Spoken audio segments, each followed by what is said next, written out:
Hi, everyone. Welcome. It's Regina with Calm Confident Woman. And I've had several people recently talk to me about their sciatica pain and wanting to know a little bit more about how they can manage that. So just as a quick point of reference, you have two sciatica nerves, and they're the longest nerves in the body. And they are in the very back, low back and hips.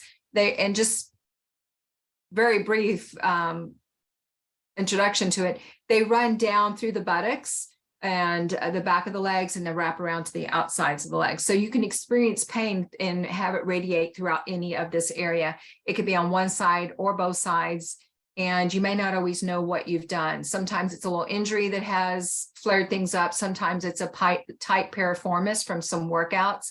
And so getting relief can will need to be done with some doctor's guidance, right? So this is a little tool you can use, but it does not replace seeing a doctor. Whether your medical professional is an MD or a chiropractor or whoever it is that has the knowledge and the experience to be able to help you, please make sure you see them. Okay. So, but for those of us who are looking for some way to manage our pain, maybe we're waiting for that appointment, here are a few tools that you could use, and they come from yoga. All right, so one is, I'm going to start with seated. So adjust this just a little bit. All right, so Dandasana is a seated posture. Your feet are extended and your ankles are in flexion, not pointed, but flexion, and you're sitting up tall. You might find that you need a little prop. I like to use this little pillow right under the edge of your sitting bones, but you can make do with a thin towel or blanket or something like that, just enough to ensure that the pelvis is tipping forward and you're maintaining this low back natural curve. So you don't want it to dump out behind you. In doing so, you're not using your core. You're going to risk more injury to low back and discomfort. And in this position, you're moving the body into the direction of a forward fold. And many people are finding that forward folds actually aggravate sciatica pain. So not something you want to do. So sit up tall. You could just stay right here in Dandasana. This releases your hamstrings.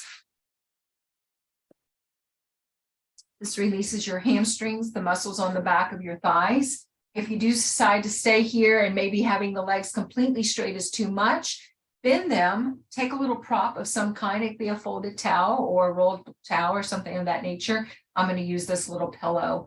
And then you would just stay here 3 to 5 breaths.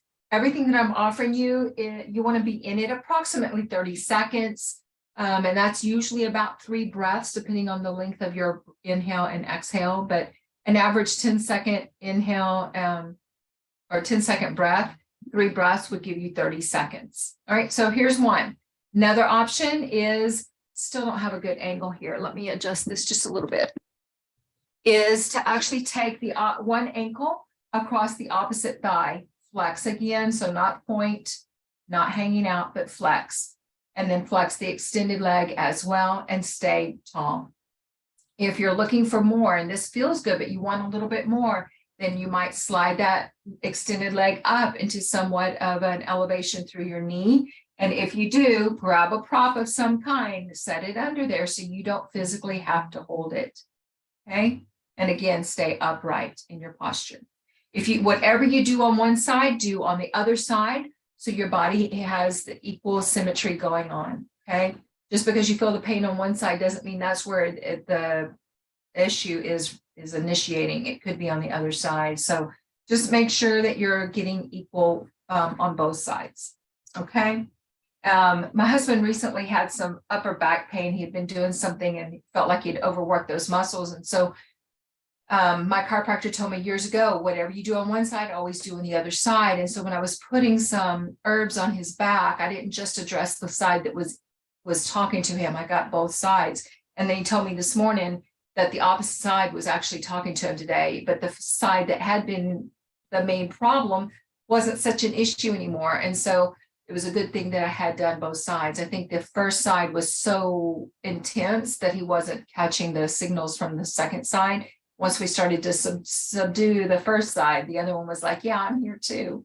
So anyway, honor your body, catch both sides. All right. And then another thing, go ahead and bring your legs into a seated posture. Again, make sure pelvis tips forward And some seated cat-cows can feel really nice and give you some range of motion. So you'll exhale, guide your ribs back, creating a little scoop through the abdomen.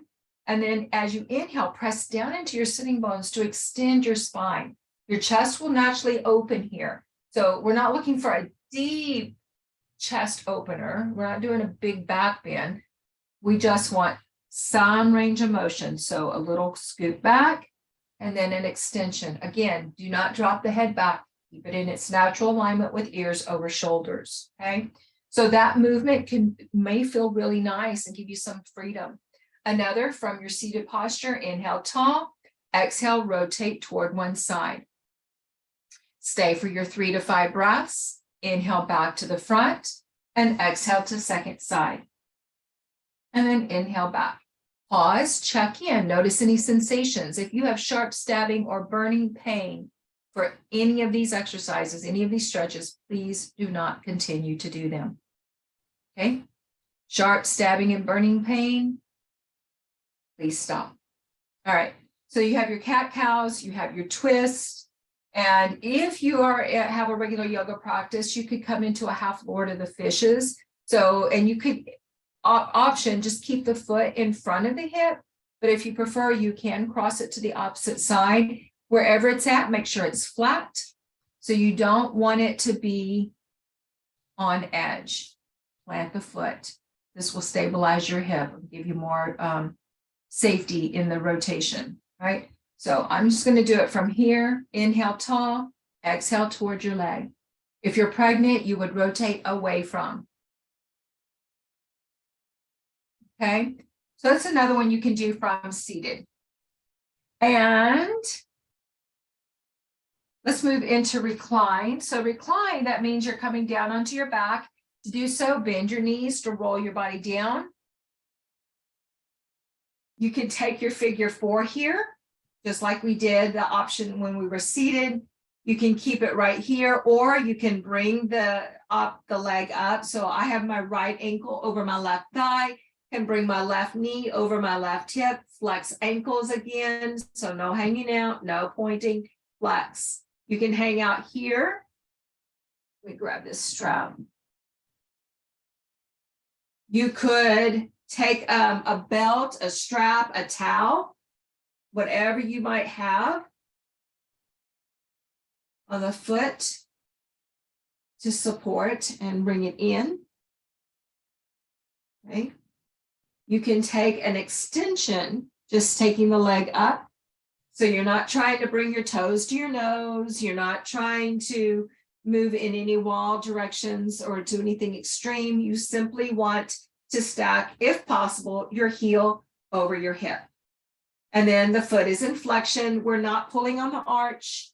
So you just want it to be right around this region of the ball of the foot. So not on your toes and not on your arch. And you can do both. You can do, so I'm going to do this side. And again, you don't have to have a strap. Grab a towel, grab a belt, anything. You can hang out here, 3 to 5 breaths. You can release into your, or you could start here and then add the figure 4. Okay.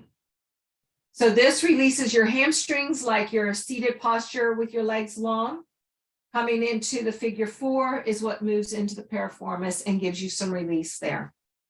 Another one is one or both knees into your chest and then release and bring them back in. And then another one is, and I'm going to use this block. This is a soft yoga block. I have some harder ones I like as well.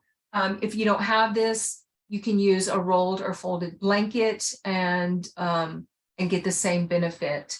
And yeah, at the end of the video, I may show you how I like to use a rolled blanket. Okay, but I want to move on through the different tools right now.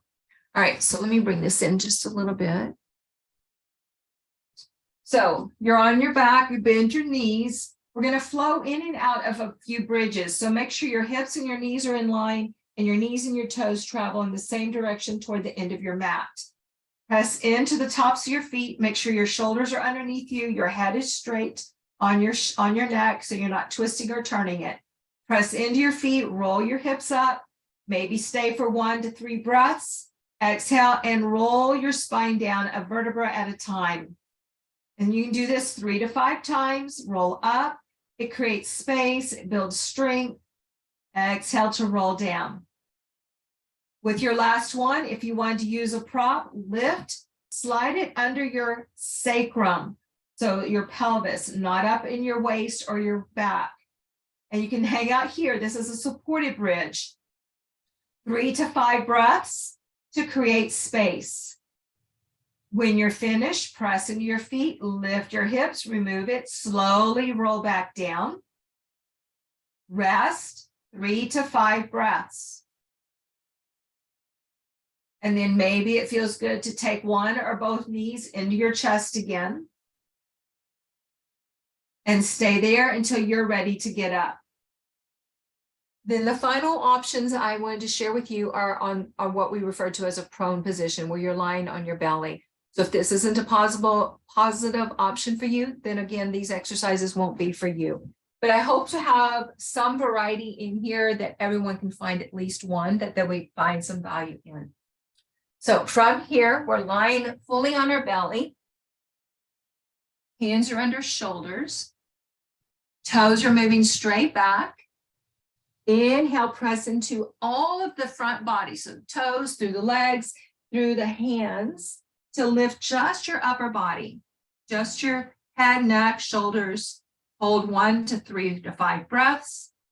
Exhale back down. Fully release and rest. You can do this 1 time, 3 times, 5 times. I wouldn't do anything more than 5 times. And your breath can be 1 to 5 breaths for any of these exercises. If this feels very available and you want something else. So what we're doing with Cobra and with the pose coming up, Locust, is building strength in the back. We're also creating some circulation, bringing in some fresh blood flow to help the healing process. So the arms come down beside you. Turn your palms up or down, your choice. Inhale, lift just the legs. Check in, make sure your body is happy with that. If so, lower the legs. Inhale, lift the upper body. Check your back. If everything is happy, exhale down. Or if it's not happy, exhale down. If you're comfortable with just the legs and just the upper body, then you can look at adding both. Inhale, legs, arms, head, shoulders. Exhale down. Again, anywhere from 1 to 5 breaths as you hold, and repeat 1 to 5 times. And exhale down. When you're finished, bring your hands forward, take a moment to release your back. You might slide your knee alongside you to help release your back. And then when you're ready, if you're comfortable doing the different poses on the floor, push your upper body up. You can ripple through a couple of cat-cows on hands and knees. But from a neutral spine, if you're comfortable with pigeon pose, it's really handy for releasing sciatica pain that is coming from the piriformis. Again, foot moves straight back so it's not turning in. And then you can stay up here nice and tall. Come onto your fingertips, have little gecko hands. You have blocks and you want to use them, bring them in and use them. So 3 to 5 breaths.